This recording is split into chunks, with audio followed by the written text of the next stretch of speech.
en démocratie. La France est-elle une démocratie défaillante? Une chose est sûre, c'est que notre pays est beaucoup plus démocratique que d'autres pays du monde, et aussi beaucoup plus démocratique que ce qu'il a pu être par le passé. Mais d'un autre côté, il est aussi bien moins démocratique que d'autres pays dans le monde, dont certains très très proches de nous en Savoie, comme la Suisse, et il est aussi très certainement, je l'espère, bien moins démocratique que ce qui pourrait être dans le futur. Alors là, vous allez me dire, c'est bien beau, mais comment faire en sorte que la France devienne plus démocratique, Savoie compris? Eh bien, le mouvement national auquel j'appartiens, Espoir RIC 2022, propose d'instaurer le référendum d'initiative citoyenne constituant, ou RIC constituant. Une idée simple, que 700 000 citoyens puissent proposer des modifications de la Constitution et soumettre ces propositions à référendum. C'est un outil démocratique fondamental qui est déjà présent dans 11 pays du monde et qui présente de nombreux avantages, dont la possibilité pour tout citoyen de contrôler fermement ses élus hors période électorale.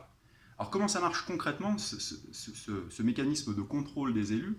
Eh bien c'est très simple et c'est très puissant, c'est-à-dire que le simple fait, il n'y a pas besoin en fait d'utiliser le RIC constituant pour qu'il fasse son effet sur les élus, c'est-à-dire que le simple fait qu'il existe fait que les élus savent qu'à tout moment, leur décision peut être contestée par la population.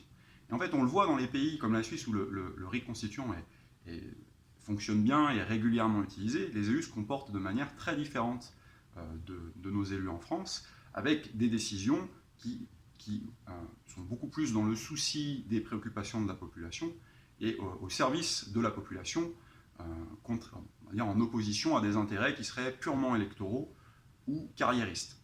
Et alors, ce RIC constituant, il faut savoir qu'il est soutenu par plus de 70% des Français, alors que seulement 1% de nos parlementaires, députés et sénateurs, le soutiennent. Alors c'est pas étonnant, hein, prenez n'importe quel travail, si on vous dit on va mettre en place des outils pour mieux vous contrôler, ça ne fait pas forcément très très plaisir. Donc on peut comprendre que les élus n'aient pas très très envie que ce genre d'outils soit mis en place.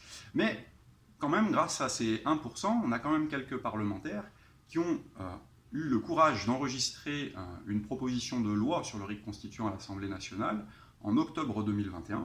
Et donc il faut absolument qu'il y ait des députés qui puissent soutenir cette proposition de loi, parce qu'entre enregistrer une proposition de loi et puis faire en sorte que cette loi advienne, il y a un univers. Donc il faut absolument qu'il y ait des députés qui puissent soutenir cette proposition, qui puissent la mettre à l'agenda, qui puissent la voter. Et c'est là tout l'objet de ma candidature aux législatives 2022 dans la 4e circonscription de la Savoie. Voilà ce que je voulais vous dire pour aujourd'hui, et je vous dis à demain pour une nouvelle vidéo.